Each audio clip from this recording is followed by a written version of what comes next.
Hello, my name is Nolan Washburn. I'm going to be your presenter for today. We're talking about it's going to be for the eras in aviation presentation. My topic is on the mid-air collision between the CRJ and Black Hawk helicopter in Washington D.C. This is a very sad incident that happened fairly recently among a slew different crashes. We're going to get into it. All right. So we knew that this incident happened between two aircraft. We have our Black Hawk helicopter and our CRJ 700 PSA Bombardier aircraft. The Sikorsky H-60 military aircraft was that Black Hawk helicopter.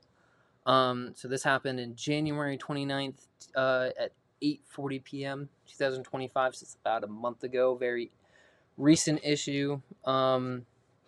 Sadly. We knew that the Bombardier CRJ was coming from Wichita, Kansas, flying into DCA, which is known as Ronald Reagan International Airport. And then we knew that, and then it collided with this Black Hawk helicopter, killing all 76 people who were on board both aircraft.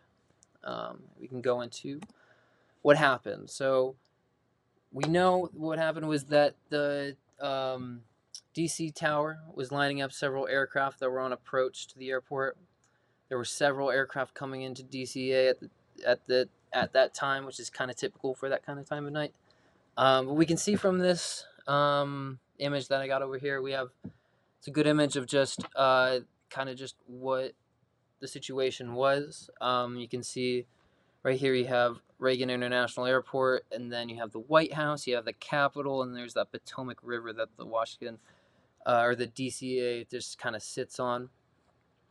You can kind of discern from this, as you can see, it's like a very congested area. You have limited airspace. You have the the White House. Sorry, that's very restricted airspace. So, and then it's like late at night, so it's like 8:40, very hectic time, and you have a lot of aircraft coming into this very limited airspace.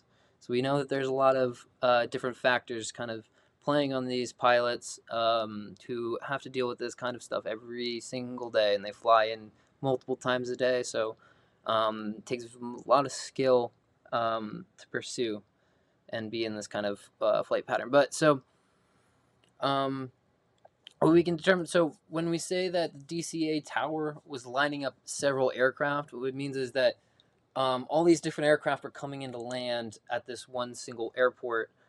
So they start kind of separating these aircraft, trying to just make it more congestible for them to kind of like to comfortably land these aircraft. So they start separating them. So what you can see is there's just a big line of aircraft that are kind of spacing out. Of course, they're descending, getting ready to be cleared to land, which we know from the ATC reports. This is all determined from the ATC reports, and then some preliminary NTSB reports that the CRJ was cleared to land before the collision. So we know when the two aircraft collided, that we had all these planes separating, and then what we also had was this Black Hawk helicopter was on maneuvers, was coming in, and had its own flight path, and ATC saw this. We saw that they cleared this aircraft to land, which is going to be that CRJ. Is coming in, is descending, and they see that it's going to be on the same flight path right now as the Black Hawk helicopter. So they identified that, and they said, "Hey, called the Black Hawk helicopter and said, traffic. There's traffic ahead of you." What traffic means is that there's like planes are starting to get close together, and there could be an incident that happens. Black Hawk helicopter said, "Hi, I see that traffic, and I'm going to request separation." Separation means is that they understand that there's traffic in the area, and they see that traffic, and they're going to take responsibility for what happens. We see that, and we're going to maneuver. We have the situational awareness to kind of maneuver around that. So sadly, we don't know. So what kind of happened in this incident is that we discerned that the Black Hawk helicopter misidentified which plane they were talking about. Because all these planes were kind of lined up, they see that, hey, when they were asked, hey, do you see that traffic? They probably identified an aircraft behind that, which as I pointed out, was this Airbus A319 that was behind the CRJ. So as these as ATC kind of was communicating with the Black Hawk helicopter, the Black Hawk helicopter said, "We take responsibility." They continued on their approaches. They were like their path of travel, and then they keep getting closer, keep getting closer. ATC keeps saying, "Hey, you see that traffic? You see that traffic? You're not maneuvering away." Black Hawk helicopter keeps saying, "Hey, separation. We have separation." And sadly, they collided, as you can see from this very high def image taken from probably somebody's cell phone. They crashed midair. Kind of a rare thing that doesn't really happen very often, especially in the United States. Hasn't happened in a long time. But then it crashed and fell into the Potomac River. I got another picture of that. Sad. So we know that crashed in the Potomac River.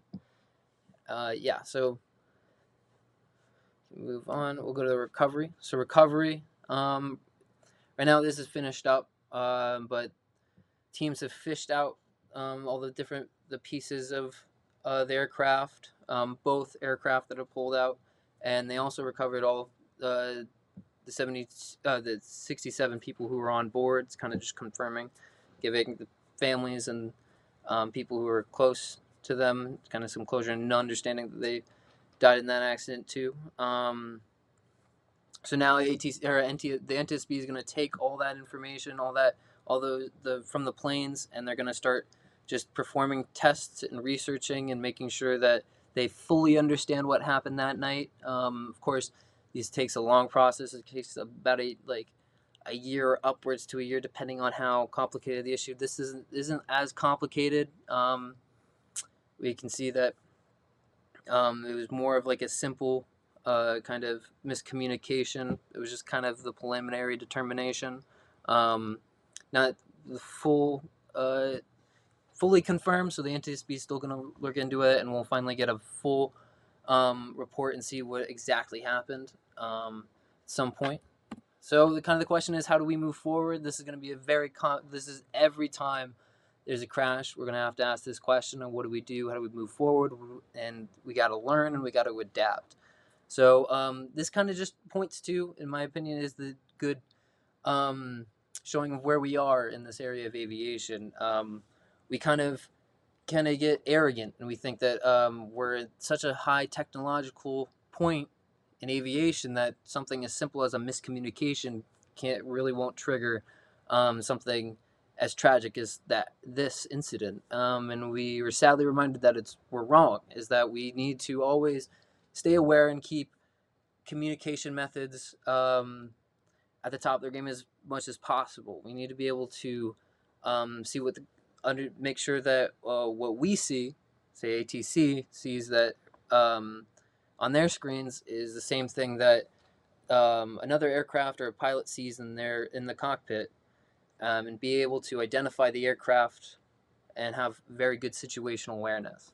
And I'm sure that there's a lot, especially after this incident, is very big national news, that we'll find some new technology, something to really just help us move forward.